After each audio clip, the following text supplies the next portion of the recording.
Hello, today I am here with Tim Sledge, somebody I've wanted to speak to for a long time. If you don't follow Tim on Twitter, you really should, because they're the most beautifully written tweets that you're going to come across. But I have an opening question for you, Tim. I know that you're Okay. the author of several books, and I've never actually read your books, but I would imagine that they're beautiful to read if your tweets are anything to go by.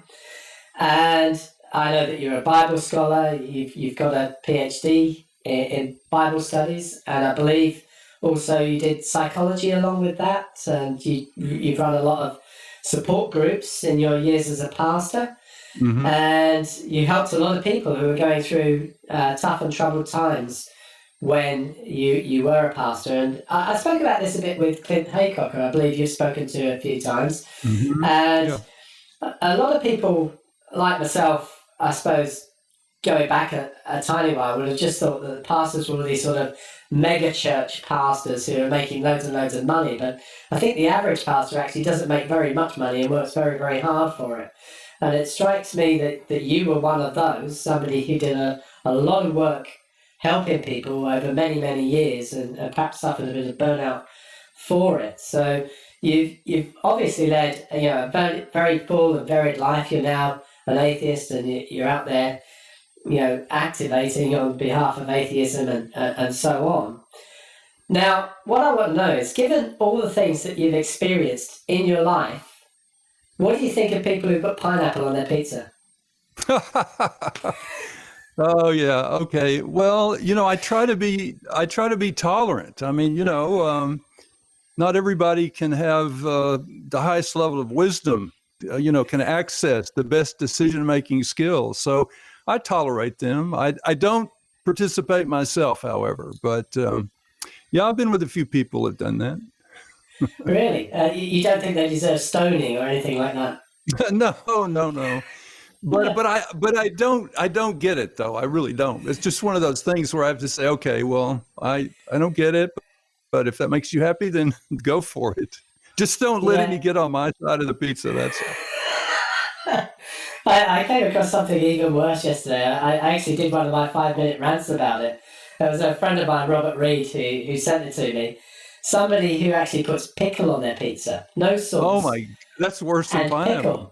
It's just, how low can human beings sink? That's But it's funny. I don't know. Are hamburgers popular there in Australia? oh, absolutely. Yeah. So, I mean, we eat pickles on hamburgers. So I don't know. Maybe I should try the pickles on a pizza. I don't know. I haven't. I mean, my first reaction is like pineapple, but is there really a lot of difference between a cheeseburger with a pickle on it and a pizza? I don't know. Maybe But it works. but I think there, Tim, I think you're showing your lack of knowledge of food groups, because because pizza and burger. The pizza is of the food group pizza, and the burger is of the food group burger. They're entirely Okay, yeah. different. Here in the U.S., when they showed us the food pyramid, that was not in it. So I thank you for clarifying that. I've updated the science. Okay, great. I mean, I appreciate it. I Um, suppose you could have a like, what are all the things you could put on pizza, and just sort of see how different people react. Maybe it would be a new personality categorizer. Maybe we could understand people better if we understood what they put on their pizzas. but this sounds like an area of research. Somebody should actually It study does, this. As doesn't a it? Yeah. Yeah, somebody could do a PhD thesis on this. Oh, I'm Yeah, sure very of that. interesting. I'm sure of that. Yeah. Yeah, we could see people who put different toppings on pizza, whether they align with certain other things. Maybe Trump supporters or something put Oh, something. oh boy. Okay. What this? Oh, yeah. Now that Might be might be helpful though, because you could spot a Trump supporter if you could take them out for pizza, and you could spot them just by what they order. That might be helpful because then, well, yeah, I like that. I do. Yeah, that's if you hadn't already spotted them by the fact that they can't string a sentence together. I'm totally with you. I am like anti-Trump. I don't. And when I was an evangelical, this is what baffles me. I never would have supported anybody like Donald Trump. Never. And something's happened since I left. And I haven't, I stopped being a pastor in 1996, a long time ago. And when I left, and the fundamentalists were, and yes, there are people, I was a Southern Baptist, but there were people more conservative than I was. And they were taking over things. And somehow in the midst of all of that, I think of Franklin Graham and his father. I mean, I no longer agree with the Billy Graham revival approach and all of that, but his father seemed like a decent man. But Franklin Graham, oh my gosh, it just doesn't work. So it's like, we were talking before we started the interview about empathy and how secular people, there are some studies that indicate that secular people place more value on empathy than religious people. And I think we see that today, the callousness of a lot of evangelicals in the United States about the kids in cages and about African-American rights and all of these things. It's baffling to me. It really is. And I think if for any person who's a pastor right now in the U.S., the evangelical world, there's a real opportunity for somebody to say, hey, let's go back to what the New Testament says. Let's go back to what Jesus said. Because, my take on it now is that I don't really know what Jesus said. I don't know that any of us can. But if I just take the picture that's painted in the New Testament, it's like the people who claim to be his biggest followers aren't listening to a lot of what he says. And sometimes I feel like I'm living more of a Christian life than some of the Christians I know. I mean, it's baffling. You just opened up something that wasn't an original talking point, so I'm not sure if you mind us going off at tangents and things. I don't mind at all. I love tangents. Okay. So, me too. I'm a mathematician, so I'm always calculating tangents. Oh, right. That's very good. Very good. So, you mentioned Jesus there. Now, I've read, you're obviously a scholar, and this is why it's appropriate to ask you this question. I asked Clint the same question when he was on. But I'm pretty much a mythicist. And in the past, I was a mythicist in the sort of Aaron Ra sense of a mythicist, if you've heard of that before, where he says, if we had a time machine and we went back, we could never actually find the dude, because so much myth has grown up around him, you'd never recognize the actual person the myths were based upon. But now I've read a lot of David Fitzgerald and Richard Carrier and these sorts of people. I'm starting to think that there was never a person there at all. Well, that's a good question, and here's my take on it. I've read some of Richard Carrier's writing and a few other things. Here's my whole approach right now, though. I was totally committed to Christianity for going back to when I was 9 years old. So it was like 5 decades. And I reached a point in my life where it just didn't work anymore. And sometimes people say, what's the one reason that you left? And I finally got to where I can answer that really, really simply. I got to the point where I could not, everything I saw in the church, which is supposed to be a supernatural organization, I didn't need anything supernatural to explain everything I'd seen in the church. Good people working hard, trying to do good things, trying to help each other, support each other. And I'm not like a lot of secular people who say, the church is all evil, it's all bad. I think especially coming up in, through the previous centuries, it probably helped at certain points. But it's like training wheels, and the training wheels need to come off sometime. So anyway, I left the church. I don't believe in that anymore. And what I'm trying to do now is, maybe make up for all the time I was standing up and speaking and writing and telling people this is the truth. This is the way, the truth, and the life. I guess it's just in my nature to be a communicator. So it feels natural for me now to talk about what I believe now, and people can take it or leave it. But I believe in being persuasive. And so if I'm trying to help a Christian, and really kind of my target in the things I write and the things I tweet is not the hardcore guy who's like right in the middle of it, because he's not really, he just wants to argue and he's not listening to anything probably. But it's the person who's already having a few doubts and they're starting to listen a little bit. So I could take one of two approaches. I could say, okay, I want to show you why Jesus never existed. Or I could say, I want to show you some internal inconsistencies in what you believe.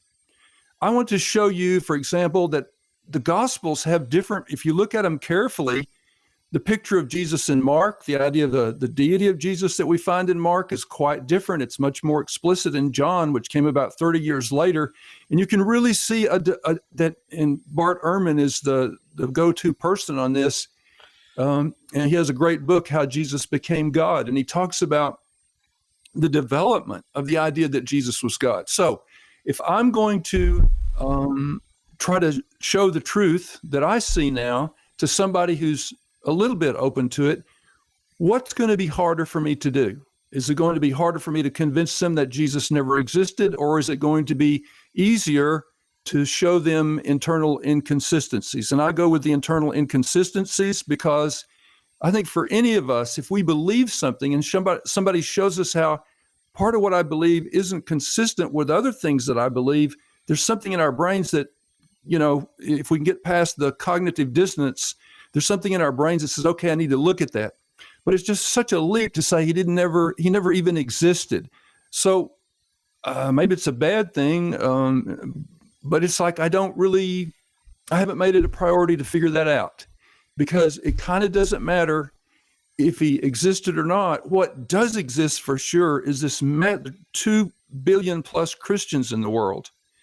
And a lot of good, as I mentioned earlier, but also, and here in the U.S., we're seeing a lot of attempts to influence our policies for everybody, from people who are living more with a theocracy kind of view of things. So I think it might be correct. Mythicism might be correct, but I just haven't put much emphasis on going there, because my emphasis is Jesus is not God. Jesus is not alive. I feel very strongly about that. I never have one moment of saying to myself, hey, Tim, are you sure about that? Hey, Tim, you might go to hell, Tim. No, never happens. Never.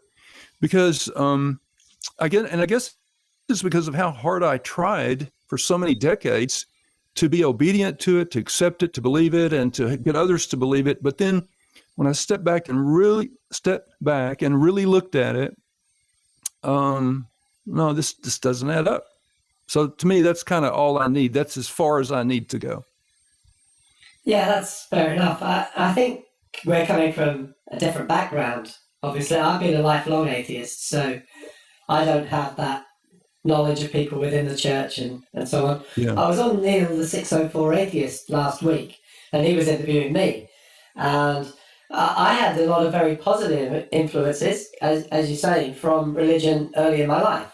I grew up in a very rough area and could easily have fallen into crime and so on and so forth. And I got out of that mainly through sports.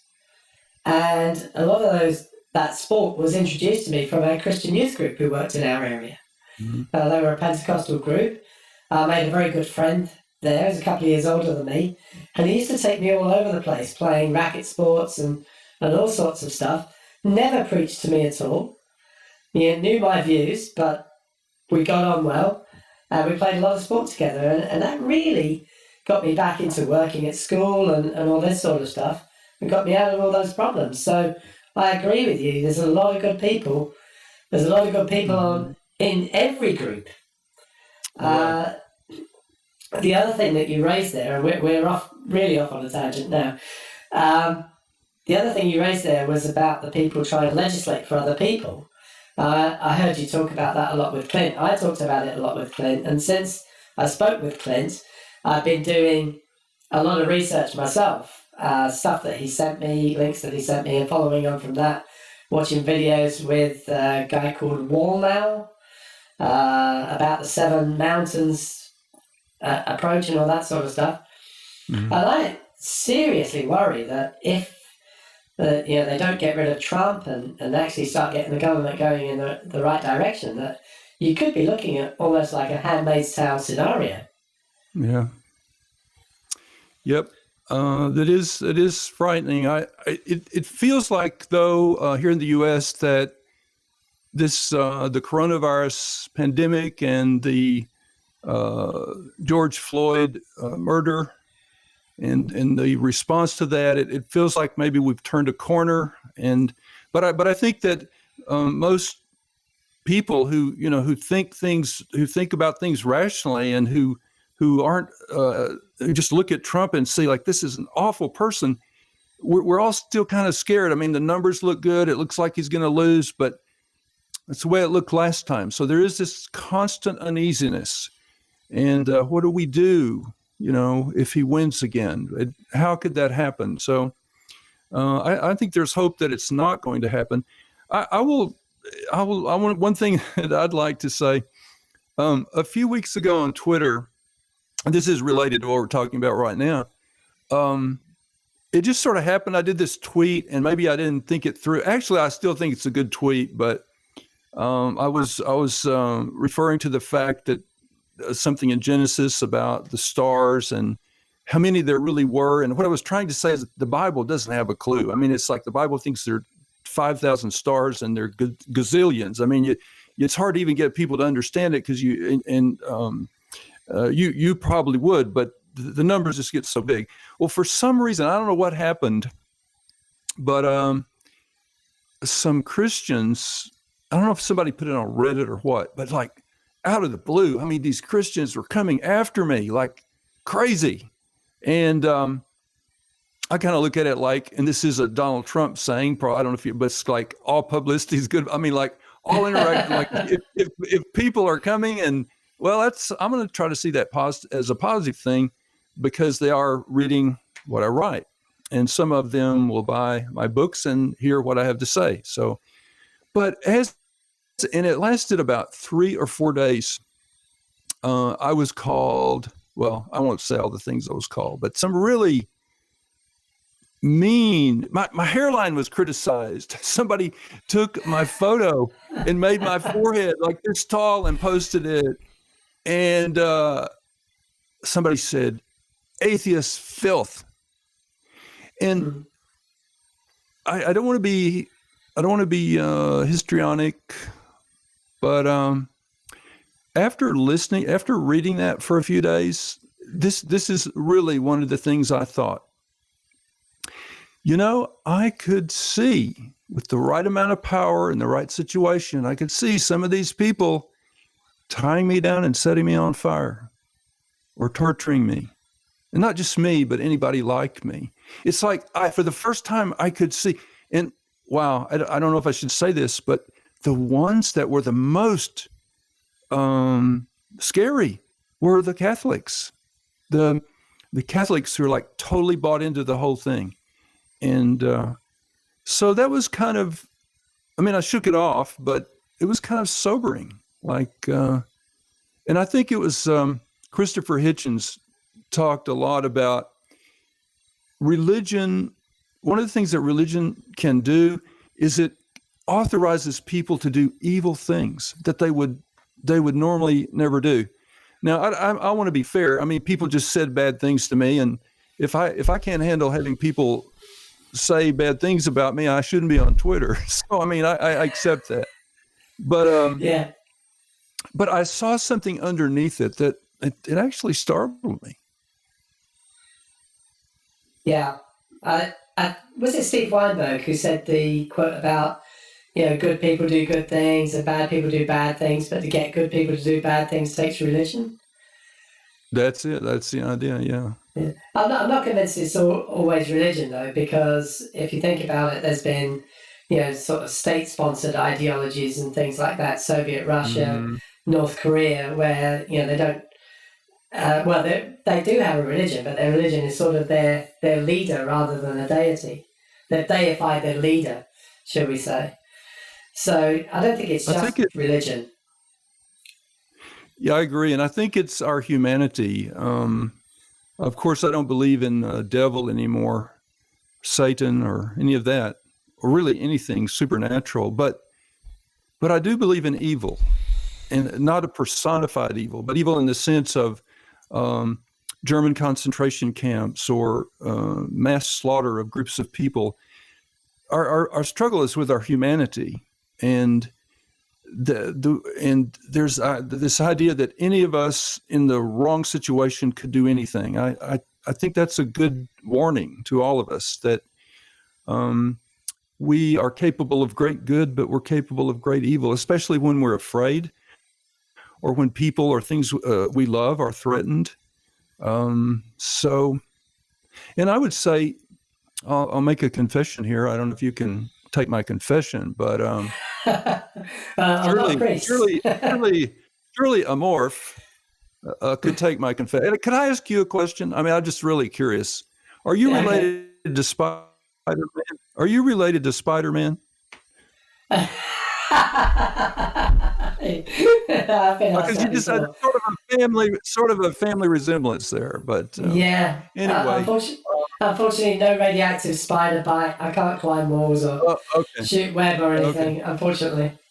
So here's the thing: Donald Trump has taught me to hate. To hate. Donald Trump, I think I'm trying to be as honest with myself as I can, is the first person I've ever hated in my life, because I think he's evil, and he hurts, and he has cost lives. Now I realize that if somebody's listening or watching who, and there are, I've run into a few atheists who they like him. I don't know why, but I guess it's. The left in the United States has been demonized so much by people like Rush Limbaugh, Fox News, and others, that I think that's part of it. That they just think, well, Trump is awful, but he's not as bad as Hillary. So, I'm sorry, I don't get that at all. Oh, but she had in the basement of a pizza parlor in New Jersey, she had a child sex ring going on there. Everybody knows that. And some guy actually found a pizza place and shot somebody there, but they didn't even have a basement. So, but anyway, I'm just back to the idea that I think we're all capable of doing things that are very harmful and destructive. And so, while I'm not religious anymore, but I am very interested in what does it mean to be good. What values are worth holding and sharing with other people? And actually, my value system, it's changed in a few areas, but much of my value system's the same. I still believe in the golden rule. I still believe in being kind. I believe in trying to find courage to face whatever is hard to face. So these are, and again, Christopher Hitchens who, by the way, is a person I used to despise. Didn't hate him, but I despised him. And now often when I can't go to sleep, I put my earbuds on and I listen to Christopher Hitchens many, many nights. And now I forgot what I was going to say. He said, but he talked about that the idea of things that we can do that are good, and it's kind of like the quote you shared a while ago. People are capable of good. And one of the things that Hitchens said one time, he said, you don't have to teach a human that if a little child is getting ready to walk in the street in front of a car, you don't have to train somebody to pull that kid out of the way of the car. You don't.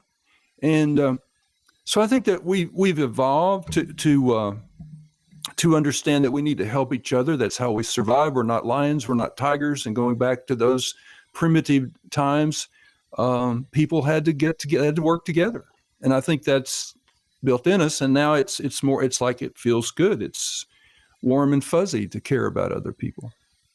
Yeah, I think I often hear. Philosophy is not my thing. I'm more of a sort of math science sort of person, and I hear the moral argument for God quite often, and I mean, to some extent, I just step back from it because I don't think you need any more explanation of morality than the fact that we evolved as social creatures. Now, the problem with that, of course, is that, everybody's on a spectrum somewhere. And because we evolved as social creatures, depending on the society we live in, you can be pushed towards doing things that are harmful to other people and harmful to society generally. I had actually a conversation along these lines just a little bit earlier today with Mindy, who's Sassy Heathen. And she's had a number of discussions with an Islamic apologist who's been saying, well, atheism offers nothing to society. She's trying to explain to him that atheism is about one proposition. We don't believe in a God. And he's saying, but Islam does offer something to society, and therefore it must be better than atheism. Well, yeah, Islam wants 50% of the population to be second-class citizens. Mm-hmm. I think that's a bad idea. If you look at the fact that husbands can beat their wives, and we've all seen the videos of that. Women can be attacked for not wearing a veil. We've all seen videos of that type of thing. I would say offering nothing to society is actually better than offering that. But to me, humanism is the way to go. We all want society to become better and more equal and more fair for everybody. Doesn't matter what their race is, it doesn't matter what their gender is, it doesn't matter what their sexual preference is. Everybody should have equal opportunities. And if you think along those lines with the whole COVID thing and so on, what price UBI now? If you had UBI in the States, how many problems would that have been sorted out right now? I'm sorry, if we had what? Universal basic income. Oh, yeah. Right. Well, and Andrew Yang was prophetic when he was still in the presidential race, and our government kind of did that. They sent out everybody one check. And I've been curious for my friends from my hometown in West Texas who are so worried about us becoming socialist. I'm really curious to know how many of them sent their stimulus check back, because I'm pretty sure none of them did.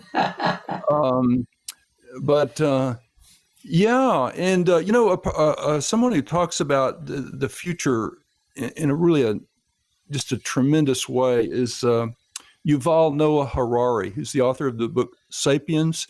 But he has another book, I think it's 21 Lessons for the 21st Century. And he deals with the fact that there's going to be fewer and fewer jobs, and there's going to have to be something done about this. And I think Andrew Yang, with his proposal for that universal basic income, like I said, I think he was prophetic. But it's going to be it's hard to see things changing that much. But I guess if things get desperate enough, 9 months ago, I never would have thought that the government would be sending everybody a check for $1,200 or $2,400 because of a pandemic. So who knows? Yeah. I think sooner or later something's got to happen, because just think about, but we really are off on a tangent now. We're a long way off on the tangent. But think about something like artificial intelligence.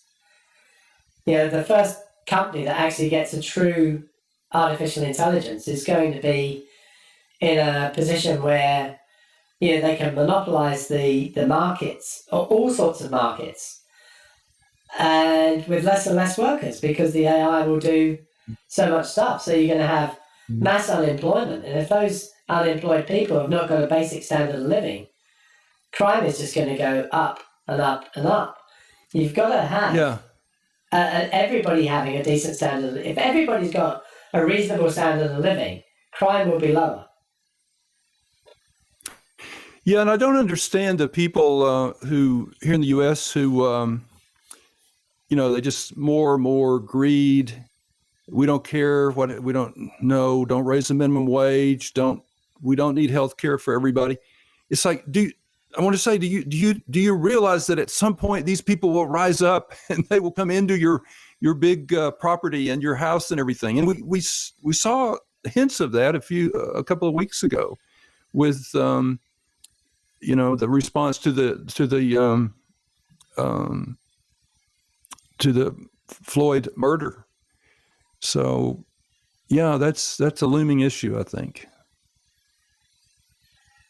Okay, Tim. So moving on, we haven't actually got to any of our talking points yet. We've been going for half an hour or so, but I'd like to try and at least cover a couple of these points, and then maybe if it goes on too long, we could have another session at some stage in the future. Okay. But Sure. when you were on the Thinking Atheist with Seth Andrews, you talked about a time towards the end of your ministry, and you felt that you were suffering from burnout. And you were asked to leave by your church, and the powers that be wanted you to say that it was a calling from God, that you were to explain your leaving as a calling from God, or God had told you it's time to move on. And coming from my own perspective as a lifelong heathen, to me, it just strikes me that these people know that this wasn't a message from God, and they're just plain lying. And, they're also, to me, breaking a couple of commandments along the way there. They're bearing false witness for a start, I would have said. And also taking the Lord's name in vain by, putting words into God's mouth and so on. And I'd like to get your take on that perspective of that. And then maybe we'll get into a few other people who we're fairly sure are lying and know they are.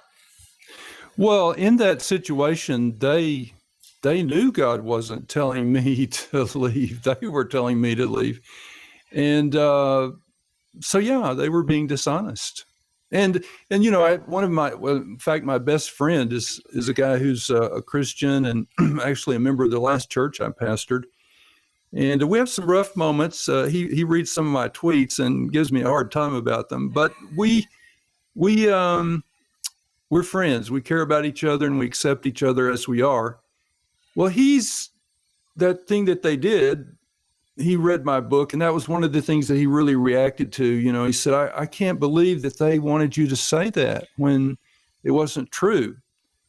But the thing of it is, being a pastor of a church, and a lot of people, you mentioned this earlier, a lot of people, there's just a handful of TV preachers who are making millions of dollars. I mean, but if you're in a large church, you could be making a six-figure income.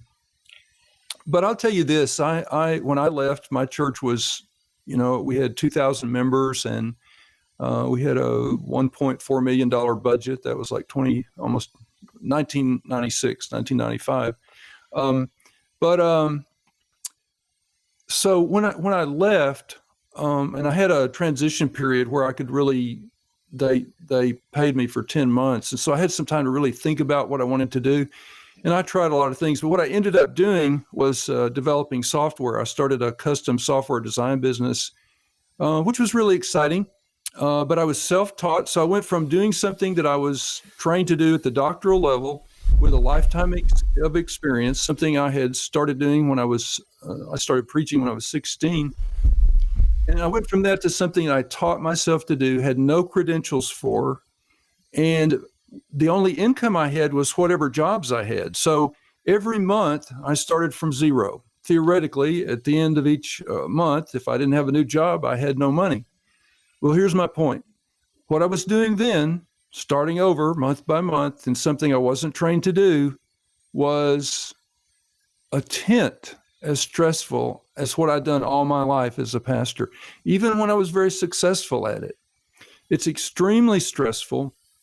And the thing of it is, the human dynamics of a volunteer organization, I don't know that they're a lot different for a church or any other volunteer group or any other group where maybe it's kind of like the high school football coach in the U.S. and all the parents are telling him what he should do and what he does wrong. So it's just very stressful. And this actually gets back to one of the things that finally convinced me that it's not true, because I saw some really good people, and I could talk about some people that I worked with and met who were and ministers who were just, wow, great people. But also some of the meanest people I've ever met were in church. And some of the things that happen are just really, really tough on you, and they wear you down after a while. And I think a lot of ministers are. And actually, after I was forced out, I was asked to serve on the board of a group called Ministering to Ministers in out of Virginia in the U.S. And their whole thing was helping ministers who've been forcibly terminated. And what I learned working with them was that there's a pattern where a small group, maybe just a few families, get together. They start building the story. They sort of ambush you, and they say, if you leave now, we'll pay you for X months. But if you don't, we're going to fire you. And you need to say God is just leading you. All of that. I found that what happened to me was happening hundreds and hundreds of times all over the country. The only thing that was a little bit unique about mine was how successful I was. I'd led the church to quadruple in size in 10 years. I'd started a support group ministry that was gaining national attention. So there were some differences, but there's this dynamic where, and so, on Twitter, I see, and a lot of times it's lifetime atheists who say, the church is just about money. That's all it is. No, that's not true. Most ministers that I knew, they wanted to help people. They wanted to serve God. They really did. And I don't know, some of them were average, and I don't know their income would have been any different, but there were many of them who were very talented and probably could have made a lot more money doing something else. But they really felt called. They felt that there was a certain point in their lives where God had spoken to them sort of through not audibly, but, just through things that were happening, through the, quote, still small voice. And they were living out that call. So it's interesting. I watched the last part of the George Floyd funeral last week, a few days ago. And, this was in an African-American church, and that was a lot different from the style of worship that I was used to. But still, I watched Al Sharpton, listen to him speak, and I don't always agree with him, but he said some really good things. And then they sang, and again, it's not my particular style of music, but it was so passionate. And then my favorite part was when they carried the casket out, and I really think I thought I wanted to be cremated, but watching that casket, and I don't want to make light of something so serious, but they sort of dance. You got 6 guys, and the casket's right, and they're sort of it's like maybe an African mood. I don't know, but there's something really great about that. I really liked it. So after watching all of that,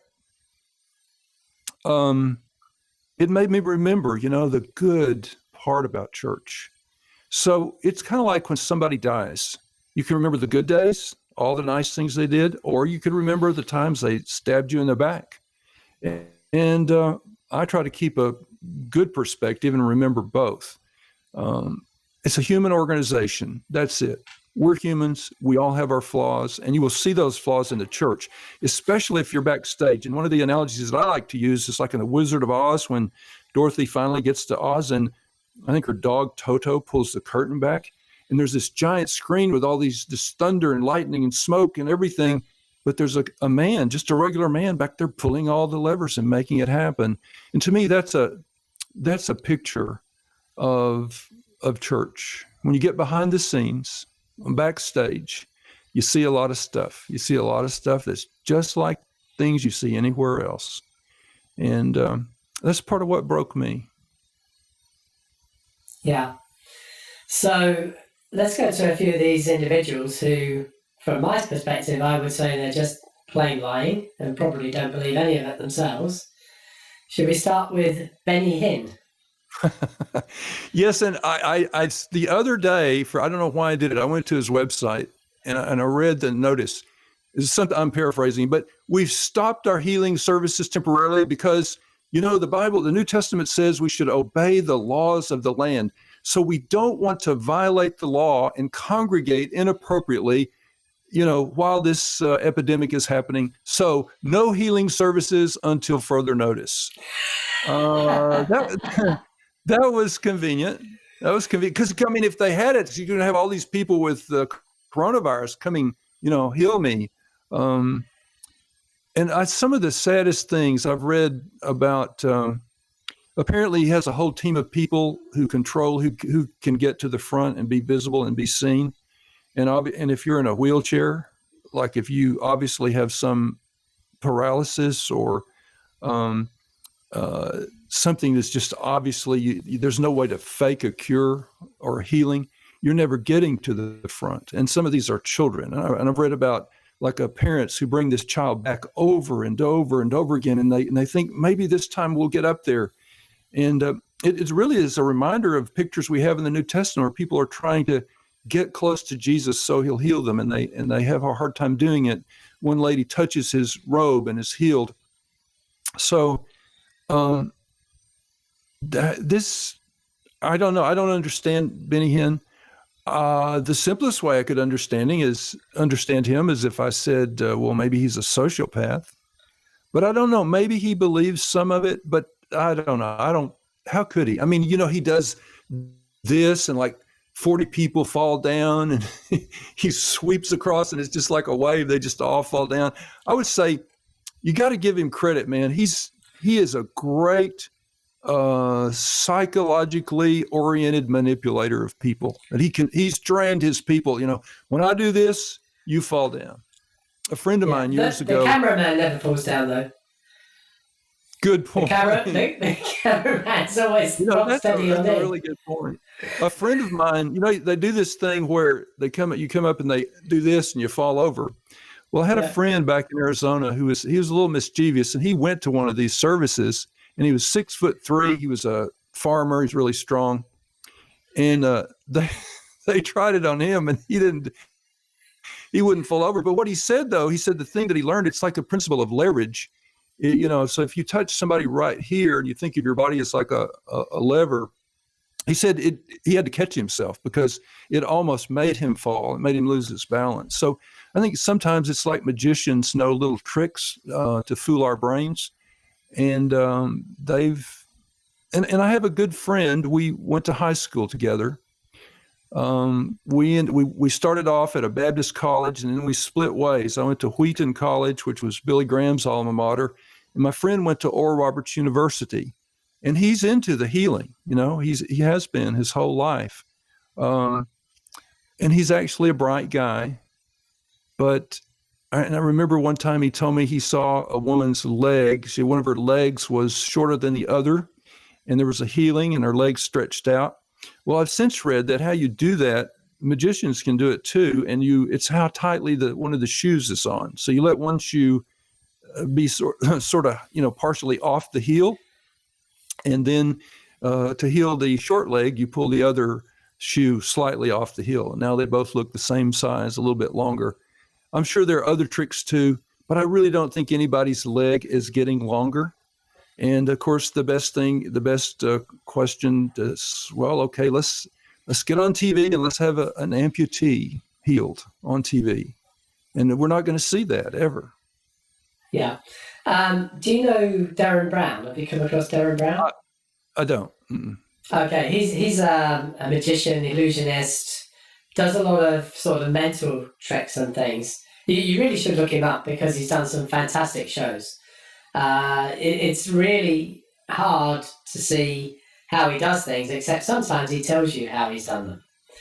Mm. And he did a whole thing on faith healing, that he was going to take somebody and train them to be a faith healer. And I think I have heard about him. I did hear about that. Yeah. The trick that you just mentioned with the shoe was one of the ones in a video I watched yesterday about it, where how he's manipulating the actual shoes to make they look the same length. He was also choosing people who he was saying to the audience, well, there was no audience, but they were just doing this training thing. And he was saying, oh, she's completely deaf and been deaf from childhood and all this sort of stuff. But it turned out that she was only partially deaf. So if he turned away from her and spoke, she couldn't hear what he was saying. But if he made a loud clicking sound behind her head, she could hear that. So he was, he turned away from her and spoke and said, what did I say? She'd no idea. And then he did this whole healing thing, went round behind her and said, how many clicks of my fingers? And she said 3. And he's going, oh, she's healed. But she wasn't. Then he had a guy who was only partially blind who could still make out dark objects against light objects. And he had a light-coloured shirt on and he was holding his fingers up and saying, how many fingers am I now holding up? And the guy could see the dark object against the light object, but he can't see clearly. And it was just those sorts of things. And he trained somebody to be a faith healer who carried it off and fooled lots and lots of people. It's very, very To be a clever. fainter? Is that what you said? A fainter? No, to be a faith healer. He trained somebody to be a faith healer. Oh, a faith healer. Yeah. Okay. Yeah. And they went and just carried out the tricks and fooled people that they could do it. So, I don't know how you do that I don't know how you have a conscience and you do that sort of thing. I mean, that's cruel. Yeah. I mean, if you genuinely could heal people, that's the point that lots of people have made in the past. Why are you not working in a hospital? Well, why do you not go to a hospital and actually, cure people? Like you say, amputees. Why not go, guys who have given their service to their country and gone and fought in Iraq or Afghanistan or whatever, come back without limbs. Yeah, you go and heal them if you can genuinely do it. So if you want to get a good conflict going, and this is one thing I was thinking the other day after this onslaught of Christians coming after me on Twitter, was the realization, well, actually, this isn't that odd or foreign, the intensity of it is, but when you're a Christian, you're coming after each other with kind of the same intensity. So if you get charismatics or faith healing believers and then maybe evangelicals who tend not to be of that persuasion, put them in the same room, get them to talking, you're going to have the same intensity of conflict. And they're going to be arguing about what the Bible really says. And the charismatics, at least used to, they would say, well, you don't have the fullness of God's Spirit. You got part of it, but you don't have all of it. And that's very, very, very enticing, because most serious Christians are trying to do everything they can to follow God. And what else do I need to do? And so somebody comes along and says, well, you need to get the baptism in the Spirit. And when you get it, you'll speak in tongues. And you'll be able to do this and this. And so that's really a pull for some people. Others just say, no, I don't think so. Yeah. You'd think that Jesus might step in and clear that up, So let's move to my next person on my list. I don't know how much you've come across him. Ray Comfort. I don't know. I don't know if you talk about him, I may recognize it, but okay. No. He's a New Zealander, and he runs something called Living Waters Ministries there in the US, and he's basically an idiot, but he's making lots of money, and this guy has had evolution explained to him so many times, but he'll still say things like, a dog pops into existence, and of course, being the first of a species, it's going to be a male dog. So what does this male dog do while he's waiting for a female dog to pop into existence?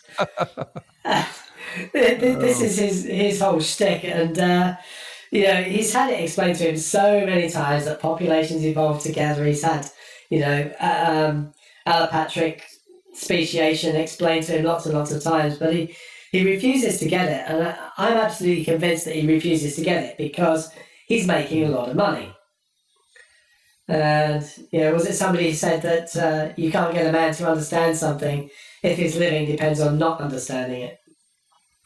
Well, I think too, and I don't know, this may be a foreign concept for some people who didn't grow up in the church, but so think about it when you're whoever you are, probably wherever you live in the world. When you're young, your parents teach you the rules of society. Don't be respectful to adults. Don't shout in the kitchen. Have good manners, all these things. Be kind. But when you're a Christian growing up in the church, there's this, first, give your life to Jesus. And then when you do it, here's the message over and over. The worst thing you could ever do is leave Jesus. It's the worst thing you could ever do. Whatever you do, don't ever leave Jesus. He will never leave you. But if you ever leave him, you're worse than somebody who never believed. And so that's one of the things, and it's part of what kept me. And there's another part of it too. I don't know about where you grew up, but the idea of, well, be a good boy. My mother, my aunts, my grandmothers, you be a good boy now. And so you want to be, depending on your personality and your genetic makeup, but it's very likely you want to be a good boy. And girls is even more likely. They want to be good girls. And so part of what's being taught is if you're a good boy or a good girl, you're going to honor God and you're going to stay loyal to God. So even if you do things that, that violate your moral code and your religion, there's always this voice inside of you that says, whatever you do, don't leave. Don't leave. And I think that's what makes a lot of people, and this is something, I see a lot in just whether I'm talking to people or interacting on Twitter, you put something else just so logical, just so, I think today I did a tweet that said, if you critique the deity of every other religion, but when somebody starts critiquing your God, you say, oh, but his ways are higher than our ways. I said, you're not being honest with yourself.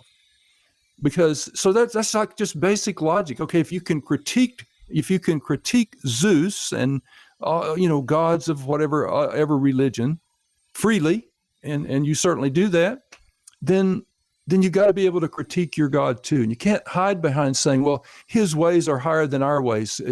His wisdom doesn't make sense to us. Nope, sorry, it doesn't work. But and so one response I got to that tweet was, let's see, how'd it go? He said, Tim, it's not like that. It's just that God works in different ways. I mean, my response was, see tweet above, Exhibit A for what I was saying. But it's like when I've been there, and I remember, some things are just that stick in your mind. And this very nice middle school boy came to me one time, and he said, Pastor Sledge, what do you think about evolution? What do you think about the dinosaurs? And I think my position back then was, there's a verse in the Bible that says, to God, a day is 1,000 years and 1,000 years is a day. So I probably said something like, we really don't know.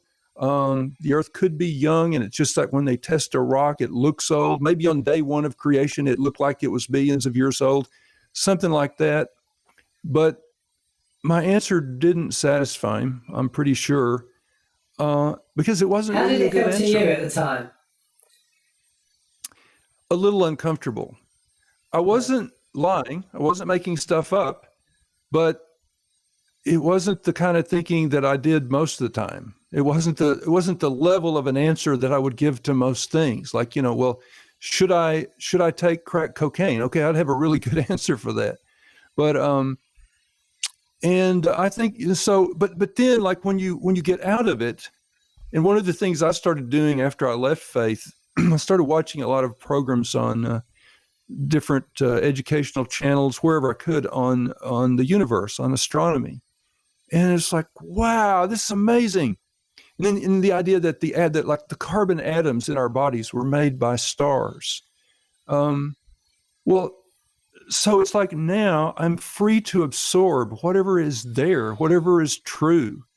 And I trust, you always have to be careful what's the source of whatever you're reading or hearing, but I trust that the scientific community is not pulling one over on us, that if they have a theory, they have worked out, well, here's why we think carbon atoms were created by stars, or here's why this element came from this sort of situation out there. I buy that, and maybe they'll discover something that clarifies it even more later. But I was not really, it's kind of like before, when I was a believer, you get to sort of the edge. It's kind of like you think the earth is flat and you think you're near the edge of the flat earth and you might fall off if you go too far. So you build these mental barriers you just don't go there. You just don't really think about it. And I can't tell you how many times, how often I have this feeling, and it's just private. It's just me thinking. It's like, how on earth could I have believed all that for so long? I'm embarrassed. How on earth could I have thought that way for so long? Because now it is so obvious. So you look at in Genesis, there's, the order of creation doesn't make any sense. There's light, and then the sun is created. There are two great lights. Well, the moon is a reflector. It's not a source of light. No planets are mentioned. It's like they're all stars. Those things up there, they're all stars. I mean, just one thing after another. And I know the answer is, well, it's just you're taking it literally, Tim. You're a liberal Christian, so you're taking it literally. No. It's just an ancient person describing how they saw things. It's just saying God created things. Don't get hung up in the details. Well, but that's not how Christians thought about all of that for centuries, up until the last few centuries when science said no. I mean, they did use it as their understanding. Yeah. I always find, something you just mentioned there about how the heavier elements were formed in supernovas and so on. And the fact that we're all made of stardust, I find that an incredibly inspiring thing. That we look at ourselves and the atoms that are in our right hand may well have come from a completely different supernova to the atoms that are in our left hand. And somehow that makes all of us connected to the universe in a way that I think the creation story doesn't. Yeah, I agree. Yeah. I mean, and it's mind-boggling. It's incredible. So there is, and there's reason for wonder. There's reason for inspiration. If anything, more so. I don't have all the answers. I've noticed that Christians get really, and I guess creationist or monotheist in general, they're really into this. Well, how did something come from nothing? And so, well, I don't have all the answers. But then if you say, well, but where did God come from? They say, oh, well, no, God's always been here. Yeah, but I mean, really? I mean, how do you know that? And so it's like their concern for something from nothing vanishes when you shift the focus on their direction. It's like, well, no, that's the easy one. God's always been there. Yeah, we've got to have explanations for everything, but they don't have to have any explanation for their God, which they use as an explanation for everything else. It's what we call the special pleading fallacy, isn't it? And, to try and avoid special pleading, I don't know if you've noticed this, but in the cosmological argument, it changed. It used to be everything that begins to exist had a beginning or an origination of some sort. And now, it used to be everything that exists had a beginning, and now they've changed it to everything that begins to exist, because they're trying to avoid the special pleading in that their God didn't begin to exist. But that in itself is a special pleading, because if you ask them, well, what else didn't begin to exist? It's still going to be only their God was the only thing that didn't begin to exist. So it's still special pleading. They just removed the special pleading one step. And it just seems to me that I never hear any argument for God that's not some sort of logical fallacy. And coming back to the how did something come from nothing? Well, first of all, I'm not convinced that any philosophical nothing can even exist. So, if there ever was a nothing, I think it's more the sort of nothing that maybe Lawrence Krauss defined in his book, A Universe from Nothing. And nobody even knows if there was a beginning to the universe, or, the Big Bang is really an inflation. What state was it in prior to that? Does that even make sense if time began with the inflation? There's so many questions there that are, as you say, are unanswered, that we can just say, I don't know. And nor does anybody else. And to me, nor does the religious person who's claiming it's their God. They don't know, but they're not comfortable with not knowing, so they've just invented an explanation that, comes with a lot of baggage. Yep. Can we move to the third person on my list, who I'm sure you're aware of, Mr. Plastic Surgery himself, Kenneth Copeland?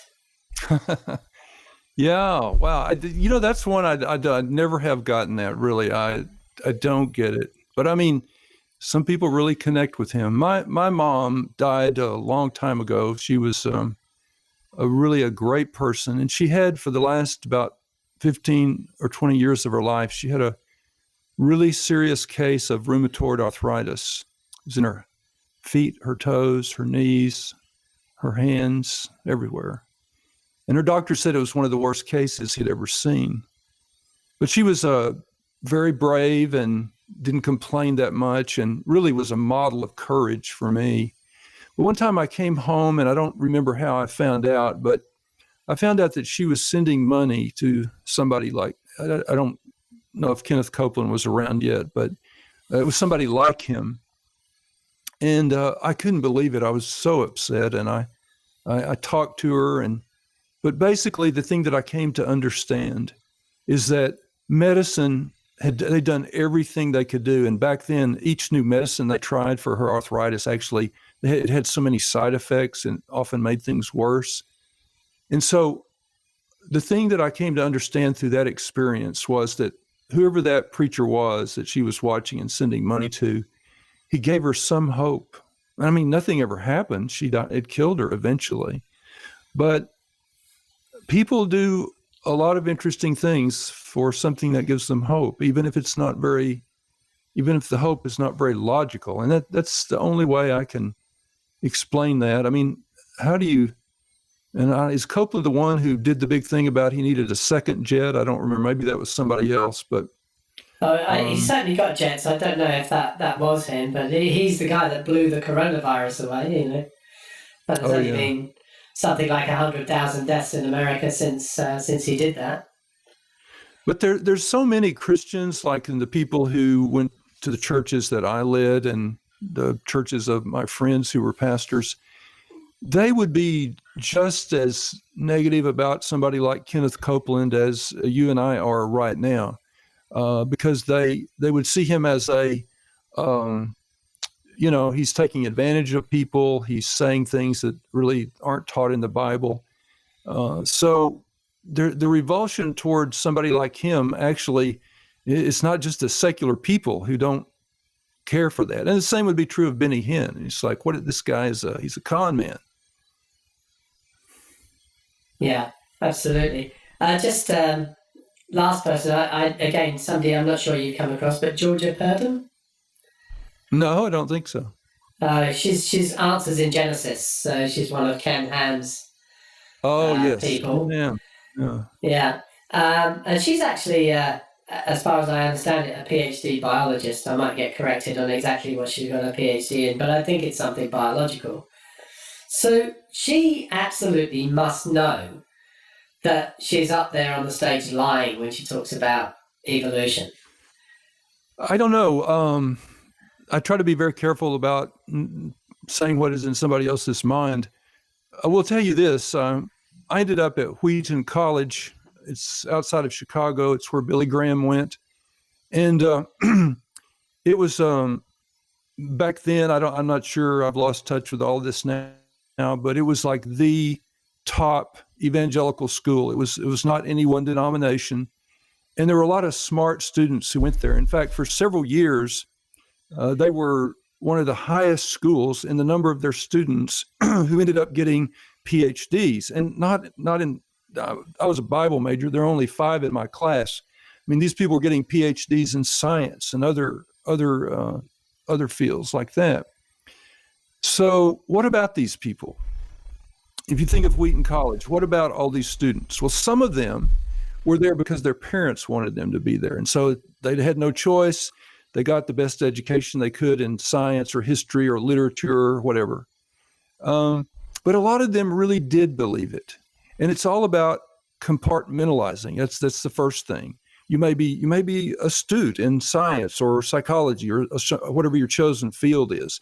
But when you come over here to religion, and I think of a guy who used to go to my church who was a geologist for an oil company. And during the week, he would help oil companies figure out where to drill for oil based on geology, based on the earth being billions of years old and oil formed by creatures that are decaying over millions of years ago. That's what he did for a job. And then he came, and I'm embarrassed to say, that he would hear me talk about on occasion. I didn't talk about it a lot, but I'd say something like, we don't really know how old the earth is. Because how do we know that when they did a test, whatever test, if he could have done it on day one, maybe the rocks would have looked like, or they would have tested like they were billions of years old. But we just don't really know how the earth is. That was not a moment I'm that proud of anymore. But here was a guy who made his living through geology, came to church. I don't know what he thought about what I was saying about that. But what I do know is there's compartmentalization. So you you do your job, and then but you have this religious area which is not, it's untouchable. And then the other thing is, and like the individual you mentioned, the woman, you anything that contradicts what you need to believe, there's a barrier to stop it. You just let into things that agree. I think people can. It's this tremendous inner motivation to think a certain way. So the answer is, I don't know. I don't know if she's lying or not. If I were guessing, I'd say she's probably not, but I don't know. Yeah, that's fair. There was something that came from that. You probably heard of presuppositional apologetics. Where they're presupposing the existence of God and presupposing that everybody knows God exists, and some of us are just denying it because, of course, we just want to sin. And as I said to you before we were recording, I'm involved in education, and both distance and in situ learning. We're teaching mathematics, and at home I look after rescue animals. So I'm just the poster boy for the atheist sinner. And sounds like a wild life you live. Yes, yeah, it is. It's all go here, cleaning lit trays and feeding animals and stuff like that. And so there's this whole realm of presuppositional apologetics. And if you don't want to get yourself too frustrated, then my avatar with the face palming is due to presuppositional apologetics, I think. You have to wear rubber gloves so you don't hurt yourself with all the face palming. But I've kind of forgotten the point I was about to make, actually, with the presuppositional apologetics. But it was something that okay, sorry, I just had a brief pause in the recording there. I would say for technical reasons, but it wasn't. It was so that I could remember what I was going to say. So going with the presuppositional apologetics, presupps often say that you're borrowing from my worldview, because apparently logic doesn't work if there's no God. So, in a universe without God, there would be no laws of logic. So, if that's the case, an object could be itself and not itself simultaneously. Now, I'd really like them to actually produce some evidence of this. Find us a universe that doesn't have a God where we can observe this going on. Where we can observe a rock being a rock and not a rock at the same time. But they're always with this, you're borrowing from my worldview, you're borrowing from my worldview. And when you say things like you just said about, we don't know how old the Earth is, and, a rock could have appeared billions of years old the day it was created, I always think that that's borrowing from the worldview of the spaghetti monster. Because the whole spaghetti monster idea is that the world was created last Thursday. And, right. And we're all here with our memories implanted, and nothing actually existed before last Thursday. So I always think, they're borrowing from the spaghetti monster worldview. Well, and there are other things. I remembered another thing I used to say and I would say that the essence of science is the scientific method. And with the scientific method, when you're doing an experiment, you need a control group. And then I would say, we can never have a controlled group for the formation of the Earth, the formation of the universe. Therefore, this is technically outside the realm of science. And, it kind of worked. Some people bought it. But here's the thing. What's really happening is you're only looking for things that support what you already think. You're not looking for, and that's one thing that feels so different about life now. It's like, well, what is true? I'll follow the truth wherever it leads. But in the committed religious life, you're not thinking that way. You're not following the truth. You're following the guide is it needs to line up with what you already think. Now, we can all be susceptible to that. I may be susceptible to it as a liberal, politically liberal person in the U.S. Maybe I'm biased toward people who agree with me. If I hear it on CNN or MSNBC, I may be more likely to believe it. I try to be careful about that. But I think we're all subject to it. But it's like religion capitalizes on that aspect of us as humans, and it just locks us in, to this. This is how we need to think. But I'll tell you one thing that and this gets back to kind of my strategy. I don't really get all that involved in the debates, the cosmological argument or whatever, those sort of things. And the reason is, to me, it's much more simple. The premise of Christianity is that God created the earth, but there was a flaw. He gave people free will, and they sinned. And so now a sacrifice was needed. And so Jesus came because God is a loving God. And Jesus died so that everybody could be forgiven and live for eternity. That's the gospel in a nutshell. So let's just start asking a few questions. Why, if Adam and Eve, whether they're symbolic or not, why does everybody else end up guilty because of these people? That doesn't make any sense. Why do you have to have a sacrifice? Why couldn't God make people so they had free will and they were good, not sinners? Well, he can't do that. His holiness won't let him. But what's heaven going to be? Heaven's going to be a place where people are good and they have free will. They don't sin anymore. So God can do it. He just is not going to do it for everybody. You've got to do the right things here to get to experience that. So there's an inconsistency. The creator of the universe has a message he wants everybody to hear. So he sends Jesus to this little country on the edge of the Mediterranean. And it's, by some estimates, 600 years before people in China, who represent, I don't know, maybe it escapes me now, 40 or 50% of the population, millions and millions of people. It's 600 years before the God of the universe's message gets to this people. That sounds to me like a geographically based religion that some people made up, and they didn't know even to go over there. They didn't have the knowledge or the means. That makes a lot more sense. How does a loving God stand by and watch people not know that there are germs for century after century? Black plague, this disease. They don't even know that the water might have bacteria in it. And in one of my books, I have a story about a place in England. I think it was in the 1800s, and there's this cholera outbreak. And they finally figure out the well where they're getting their water is next to a sewage tank. I think this was in London. The sewage is, yeah, it was in England. But it's like they didn't get it. And even when the doctor who finally said he had them stop using the water, and the cholera, went away in that area, but they still weren't sure that there were little things you couldn't see making them sick. So why, if God loves his creation so much, and if everybody who loves him and follows him is headed toward this perfect place in heaven, why on earth a parent couldn't do that? What parent would watch their kids drink water that's going to kill them and say nothing? So to me, and I'm not saying, I mean, there are lots of people who are really better, and you called me a scholar earlier, and I sort of wince when you say that, because I don't know that I'm a scholar, but there's a lot of people that are better at those arguments than me, but I'm thinking about the regular guy on the street. How do we speak to that guy?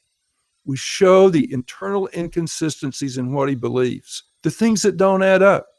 And it doesn't add up that a loving God lets all the suffering that we see all through history and even today.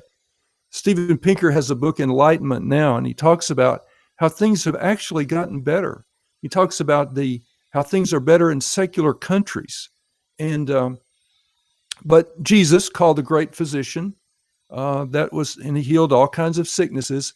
But the life expectancy of humans doubled, not after Jesus came, but after the discovery of germs and antibiotics and vaccines. So it's like just a real simple case. And Christians always have an answer. They always do. Well, I don't even know what their answer is on this one, but it's just so logical to say, no, this is something people made up. Jesus was a man. Maybe he was a great man. Maybe he said things. If he said half the things that are in the New Testament, they were great things. They weren't all original, but some great things. Some things I still live by. But seems like he was a man, and seems like he died, and that was it. And for some reason, some people started thinking he was still alive, convinced some other people of that. And the church grew. It didn't really grow that rapidly until about 300 years later, when Rome adopts it and, first says, okay, it's okay to do this. And then It becomes more official as time goes by. And then it really kicks into gear and really starts to grow. So it just sounds like a man-made thing to me. Any way I look at it. And the longer I'm away from faith, the more looks I take, the more, I step over here and look at it from this direction, step over here. It makes sense. As a theologian, as a pastor, the mental gymnastics you have to do. Like the kid who asked me about dinosaurs. I'm going, over here and over there, making up all this stuff, not making it up, but trying to make sense of it. Or why does it say this in this part of the Bible and this? When is Jesus? What does it mean that Jesus is going to come back? Is there going to be a rapture, or is it symbolic? All this stuff. And you're constantly, and when you say something, you got to be careful, because your peers in your group, like I was a Southern Baptist and evangelical, be careful what you say, because you might be outside the boundaries. You got to always think about it. But now it feels there's a lot more freedom to just say, here's what it appears to be. I may change my mind on that later as to the exact explanation of it, but it's pretty simple. It's way more simple. Yeah, I think you've missed the point that God's ways are higher than ours. With the you got me there, man. You got me there. But yeah, all the points you make are so good. The fact that it happened at the time it did, in the Middle East, and nobody had an iPhone to record anything on. I guess if you look at history, the optimal time for God to send his message would have been after the invention of the video camera and before the invention of Photoshop, because people could obviously, once the video camera's invented and they can Photoshop, they could Photoshop things in. But if we had actual footage that nobody could have tampered with, that might have been a better time to send the message. And the other thing that I think was interesting that you mentioned was about life expectancy. And I've come across a number of Christians that think that Matthew, Mark, Luke, and John were written by Matthew, Mark, Luke, and John. And when you look at when they were written, it's not only is it impossible from the fact that they were written in highly educated Greek and all of this sort of stuff, but just sheer life expectancy. If we're talking about people that were 30 years old in AD 30, the chance that somebody would have been around at the turn of the century is just non-existent. So the first one written was it Mark was the first written, and I reckon that was about 70 AD.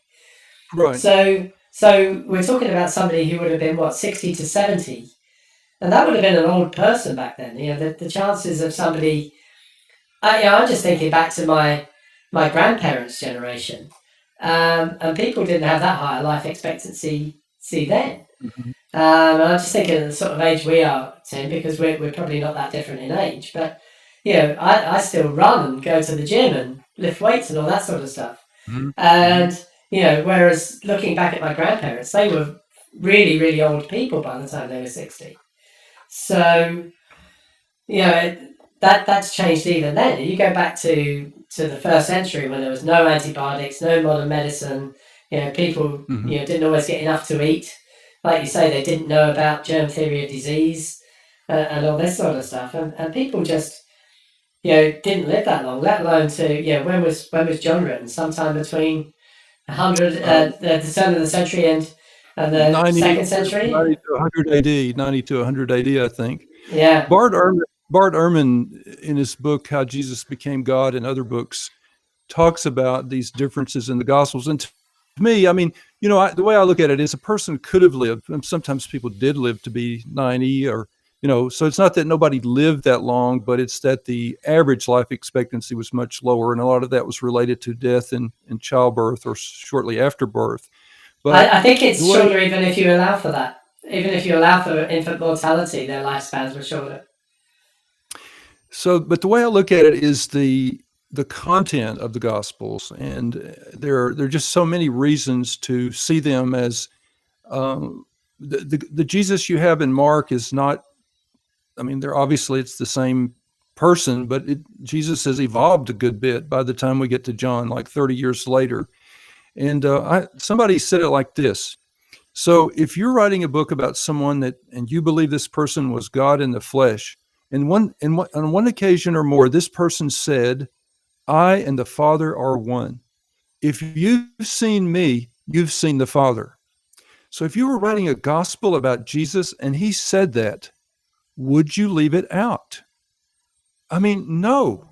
That's like clear. We got to use that. No, we can't edit that out because it is so clear. In the other gospels, there are theories about, well, when did Jesus become deity? Was it when he was born? Was it when he was baptized? Was it his transfiguration? Well, John says, no, he always was. Not anything was made without him. So you have just the basic logical question. Forget about how old they would have had to be to write it for a moment and say, why would you leave that out? And the more logical explanation is because he didn't say it. They left it out because they didn't have it. He didn't say it. The writer of John said it because they were moving toward this evolving view of Jesus as deity. And Bart Ehrman, here's something interesting. I left the faith because I decided that no supernatural explanation was needed for anything I'd seen in church for 50 years. But I still I was still left with a question, well, who was Jesus then? If he wasn't the Son of God, if he didn't rise from the dead. In Bart Ehrman's book, I've mentioned it several times, I'll mention it again, How Jesus Became God, really helped me with that because he shows how the concept evolved. And his assertion is that Jesus was an apocalyptic prophet, and there were others like him. His message was not unique, and he thought that God was going to bring this cataclysmic event where there would be judgment. And he did apparently see himself as having a special role in this. But you can make an argument that Jesus, who walked on the earth, may not have thought he was God at all. So to me, the evidence is in the content. And then you also have, the God of the universe wants everybody to know this message. The medium he's using for the message is the Bible. But then we have Mark. When I was a kid, I read the Bible when I was 8 and 9. I read it all the way through. And I read in Mark at the end of Mark 16 that if you believe God, you can pick up poisonous snakes and they can bite you, but you won't die. You can drink poison, but you won't die. And then when I was at Wheaton College, not too many years later, two of my Greek professors were on the committee translating the New International Version, which I can't remember if that version, I think it leaves out the end of Mark entirely. And there's a note that said some manuscripts have these verses, they're not here. Or if they are there, it says these aren't in the oldest manuscripts. So you have the God of the universe who arguably must be the greatest communicator in the universe. And his books aren't that great. We're not even sure what goes in them. And I know the apologetic answers, yeah, but there's more evidence, blah, blah, blah. No, it doesn't look like the work. It doesn't look like the handiwork of someone who made the stars. Not at all. Yeah, that's a good point about the stuff that's been left on the cutting room floor. It's a bit like if the director of Blade Runner had left the Rutger Hauer scene at the end. I don't know if you've seen Blade Runner, but when he's sitting on the roof, and it's these moments will be lost in time like tears in rain. It's like the central part of the film, and then he lets the bird go. It's if he'd left that on the cutting room floor instead of in the film, it's kind of the same thing. So it makes no sense at all. Bart Ehrman, I'm in the middle at the moment of forgery and counter-forgery. So it's probably taking me the rest of my life to actually get to the end. It's quite a big book. And he's talking about forgeries, not just in the Bible, but forgeries throughout history. And people who hadn't recognized they were forgeries and then wrote counter-forgeries. But apparently the Bible is absolutely full of forgeries and counter-forgeries. And the end of Mark that you were talking about is quite widely recognized to be a forgery, or the snake handling stuff. But apart from that, I saw a debate with Bart Ehrman and Daniel Wallace where they were talking about, can we trust the Gospels? And Bart, to me, was being completely honest and saying, we just don't know how many scribal errors, how many forgeries, etc., are in there.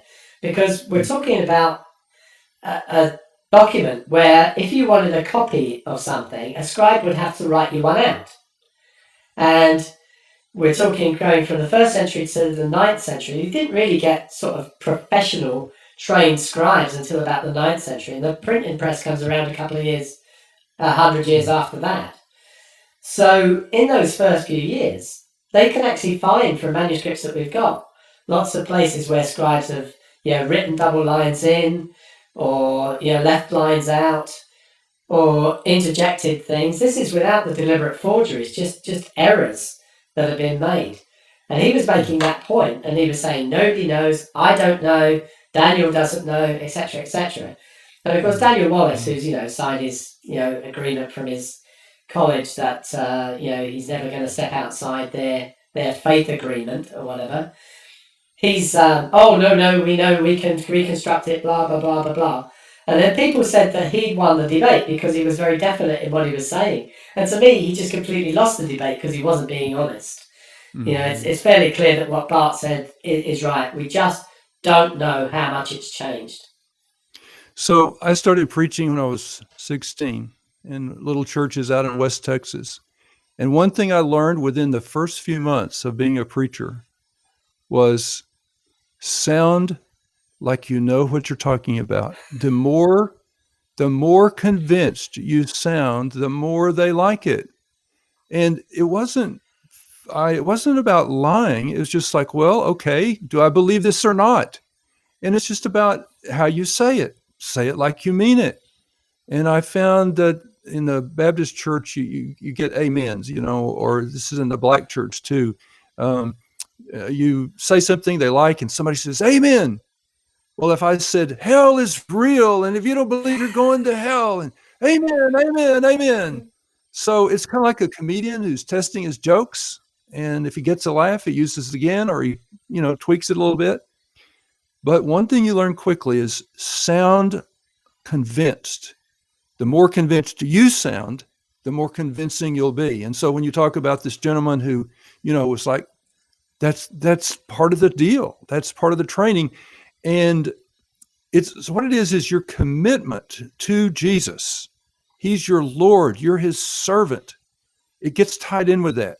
Are you a good follower of Jesus? Do you obey? Are you willing to die for him? Are you willing to stand up there and embarrass yourself if need be? And so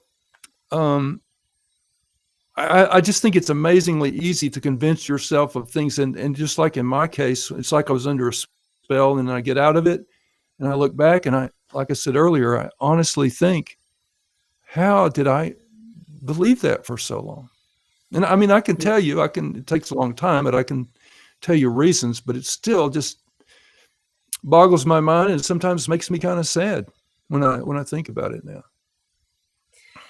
Yeah, this actual section was about the sort of dishonesty and things. We've gone completely off on a tangent again, many tangents probably. There's a wonderful tweet that I saw of yours from just a few days ago, June the 9th. And you say, if the Jesus described in the New Testament was still alive and met Jerry Falwell Jr., Franklin Graham, Benny Hinn and Kenneth Copeland, the likely result would be projectile vomiting in both directions. Yeah. So Jesus would look at them and be repulsed, and they'd look at him and be so frightened they would throw up. That's my theory. Yeah, it's hard to... Go ahead. Yeah, there was a wonderful video, and I can't remember who did it because I've watched so much of their stuff back to back. I think it was Non-Stamp Collector or it was Dark Matter 2525. I think this one was a Non-Stamp Collector one. And he did this thing where he had Jesus talking to the people doing the Sermon on the Mount. And they had a modern day Christian went back in time and he was standing next to Jesus and he kept correcting him on what he was saying. Yeah, I could see that. Jesus was saying about, give your stuff to the poor, invite the poor into your house and all this sort of stuff. And they go, and the modern day Christians say, no, don't do that because, they might be a bit smelly and horrible. It was really good. Just Franklin Graham, you mentioned him a couple of times. This clinic that he set up in the tents, the COVID clinic. But then I don't know whether it was to work there or to get treatment there. You had to sign some sort of statement that said that you were against marriage equality and all this sort of stuff. And it's just Yeah. beggars belief that anybody thinks like that in 2020. Yeah, the thing that I keep trying to come back to, I guess, for myself and for others, is that I think Franklin Graham is probably sincere. I don't know how he, some of the positions he takes, I don't get it. But it's like when you start, how do people follow a man like Jim Jones and drink Kool-Aid and die? I mean, how does it? There are things about how our brains work that we can be lost. And so I tend to, because of all the ministers I've known who were so sincere, and because I was sincere, I try to give the benefit of the doubt up front. Now, but Benny Hinn, no, sorry.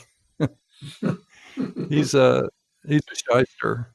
And Kenneth Copeland, I don't know, Kenneth Copeland may believe it. To me, that's just so, I don't understand why anybody watches or listens to him for more than 15 seconds. I really don't. So I can't figure that one out, because it's kind of like pineapples on pizza. It's like, I can't figure that out.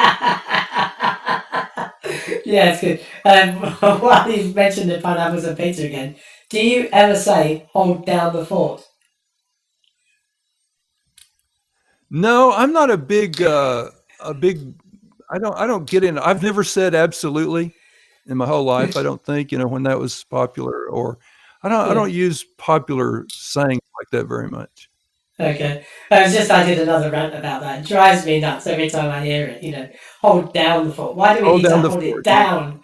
It's not a hot air balloon, for goodness sake. It's either a wood or stone building. It doesn't need to be held down. The English saying is hold the fort. There's no down in there. Oh, okay. Yeah. I bet somebody in the southern U.S. added down.